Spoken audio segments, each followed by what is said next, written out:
Deputado, eu lembro que em março deste ano o senhor concedeu uma entrevista para a gente e no exato dia da entrevista saiu a notícia de que a Procuradoria-Geral da República tinha pedido o arquivamento de uma ação que era do PT, que pedia uma investigação contra o senhor, inclusive pedindo a apreensão do seu passaporte. E aí nós, inclusive, lhe perguntamos se, diante daquela decisão da PGR, na época, se o senhor voltaria para os Estados Unidos.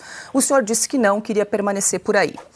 Antes da gente chegar no caso de hoje, eu queria que o senhor trouxesse um breve resumo de lá para cá, como é que tem sido a sua atuação aí nos Estados Unidos em relação à situação política brasileira, para a gente entender um pouco cronologicamente que pé nós estamos agora, deputado. Vamos lá, vou começar resgatando aqui desde a eleição do Trump.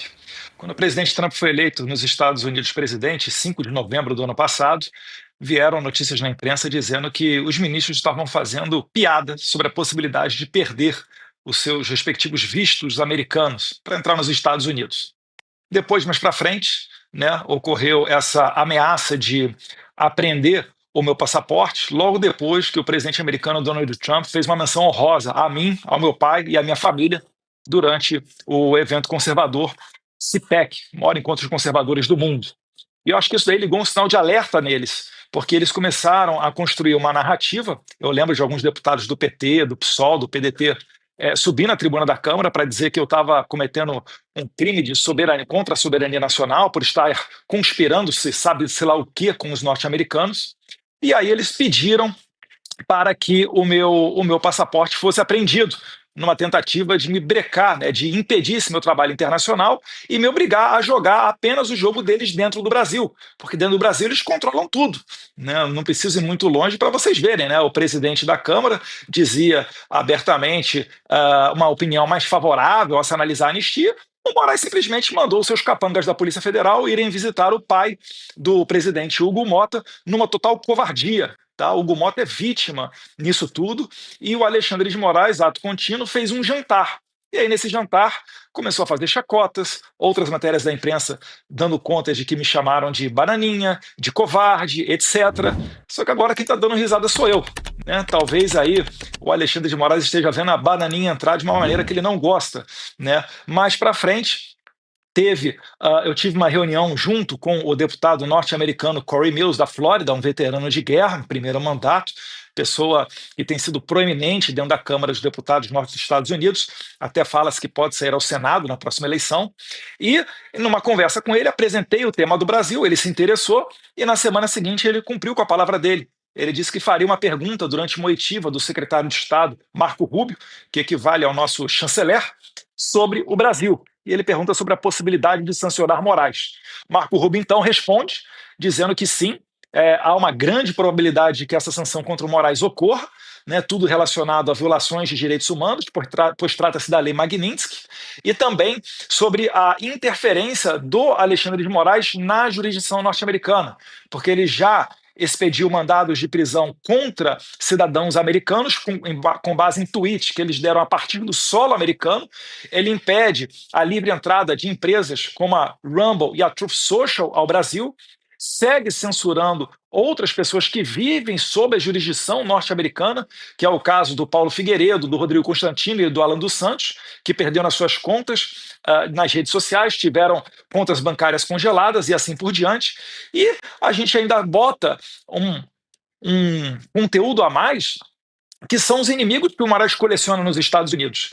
Ele prendeu durante 4 horas Jason Miller no aeroporto dos Estados Unidos, sem qualquer motivo, em 2021. Ele baniu o X do Brasil, empresa do Elon Musk, e depois congelou as contas da Starlink. Nessa oportunidade, uma das pessoas que mais criticou o Alexandre de Moraes foi hoje um dos principais assessores do Trump, que é o Stephen Miller. Então, tudo isso deixa o governo norte-americano sem saída, a não ser começar a utilizar desses mecanismos diplomáticos e de sanções para tentar segurar um pouco o ímpeto do Alexandre de Moraes. E eles estão batendo cabeça, finalizando. Por quê? Porque até ontem eles faziam chacota. Eles acordaram quando o Marco Rubio disse que estava analisando e que há uma grande chance de se sancionar o Alexandre de Moraes. E a partir daí, eles começaram a tentar fazer alguma coisa. Só que eu vejo que já é tarde demais. Até porque hoje o Procurador-Geral da República jogou uma pá de cal em qualquer possibilidade do Trump não sancionar o Moraes. Porque o Procurador-Geral da República corrobora aquilo que nós sempre falamos, que o Brasil vive um estado de exceção, que o judiciário não segue as leis, ele segue o vento político. E o Trump sabe melhor do que ninguém desse tipo de coisa, porque ele sofreu na pele aquilo que os americanos chamam de lawfare, o ativismo judicial. Então, eu acho que, nesse contexto todo, a gente está muito próximo de que Alexandre de Moraes seja sancionado, bem como, sim, né, já vejo matérias da imprensa também dando conta disso, os escritórios de advocacia dos parentes e pessoas próximas do Alexandre de Moraes sejam também analisados pelo State Department para saber se são merecedores ou não dessas sanções. Eles nem, não é nenhum caso deles quererem apenas me humilhar, me desdenhar, falar que eu sou covarde, que eu fugi para os Estados Unidos. É porque eles são arrogantes. Eles estão embebedados do seu próprio poder e isso não permitiu que eles enxergassem que, de fato, a gente estava fazendo um trabalho muito bom aqui nos Estados Unidos, levando a verdade para a Casa Branca. Né? Não é um trabalho que eu faço sozinho, tem mais pessoas que me ajudam. Não vou ficar citando nomes aqui até para preservá-las, né? Mas você vê só, ele está dizendo que agora sim é válido abrir investigação. Eu vi o Lindbergh Farias, que o Lindbergh Farias é um dos arrolados para ser ouvido. Eu falei, calma aí. O Lindbergh Farias é aquele cara que entrou com um pedido para confiscar meu passaporte e ele disse que a minha atividade era legal. Agora mudou. Eu acho que a gente tem que entrevistar o Paulo Gonet para saber dele o que ele está entendendo que mudou nessa relação. E estão agora pressionando até o meu pai, talvez aí ensaiando uma prisão preventiva, falando que o Bolsonaro deve explicação, porque é o filho dele que está nos Estados Unidos e está sendo financiado por ele. Enfim, eles estão querendo criar uma narrativa de que eu estou aqui fora trabalhando apenas para beneficiar o Jair Bolsonaro, quando não é isso.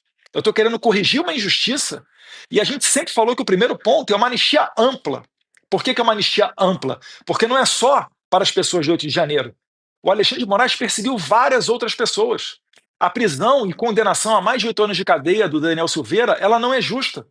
A situação da juíza Ludmila Lins Grillo aqui nos Estados Unidos, que é a primeira juíza que eu vejo que perde até a aposentadoria, a pena máxima que deram, né, para Ludmila Lins Grillo, a aposentadoria compulsória, ela não consegue se beneficiar dos seus proventos, porque Alexandre de Moraes congelou a conta dela no Brasil. Então é uma gama muito grande de pessoas que foram atingidas por essa sanha psicopata. E eu falo psicopata não no sentido de ser um adjetivo pejorativo, mas no sentido literal da palavra.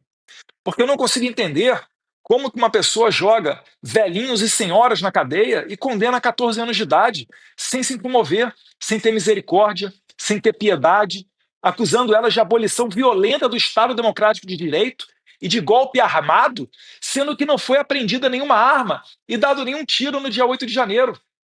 Então a gente está diante de um claro movimento político para tentar derrubar o Jair Bolsonaro, e quem está pagando o pato no meio desse caminho todo são, infelizmente, essas humildes e pessoas simples do 8 de janeiro. Porque tem vendedor de pipoca, vendedor de sorvete, autista, mendigo, uberista, tem todo o Brasil ali dentro, de pessoas simples. Não são, obviamente, terroristas. E o que eu faço aqui, de levar essa verdade para cá, de fato a gente choca as autoridades norte-americanas. Porque elas olham para isso e falam: meu Deus do céu, sabe? Como é que o Brasil está num ponto desse? Ninguém conseguia imaginar. Porque isso daí é situação típica, né, de países de quinto mundo, né, de países pequenos, que vivem ditaduras e acontecem coisas lá que ninguém se importa, não com o Brasil, né, uma das maiores economias do mundo, um país que é metade da América do Sul, em termos de população e território. Então, isso tudo daí está mostrando que nós estamos do lado certo, nós estamos com a verdade. E o Paulo Gonet mostra mais uma vez que no Brasil não existe poder judiciário, existe perseguição. Até um mês atrás, o que era uma atividade ilícita, agora virou uma atividade quase que terrorista. Eles estão batendo cabeça, Silvio, porque eles não entenderam ainda a gravidade das consequências que eles vão sofrer. O último sancionado, eu acho que foi até alguém da América Central, se não me engano, da Nicarágua. O juiz sancionado pelos Estados Unidos, ele não pode ter uma conta de e-mail do Yahoo. Vocês têm noção que o Alexandre de Moraes ele não vai conseguir abrir uma conta no Uber? Que se ele for registrar o celular dele para dirigir no Waze, se bem que ele deve ter motorista, né? Ele não vai conseguir abrir o Waze, ter uma conta no Waze? É muito grave. Isso aqui é tratado com muita seriedade, que para eles é mais um. Ah, vamos calar a boca de mais um.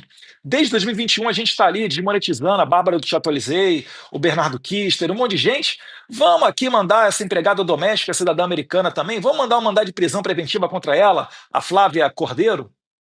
Acabaram de cair do cavalo, porque eles estão vendo que realmente está se aproximando uma consequência muito séria e não vamos permitir que eles façam, finalizando, a narrativa de que eu estou trabalhando contra os brasileiros. Não, eu estou trabalhando para colocar um freio em Moraes, Fábio Chor, os juízes dele, né? O Marco Antônio Vargas, o Ayrton Vieira.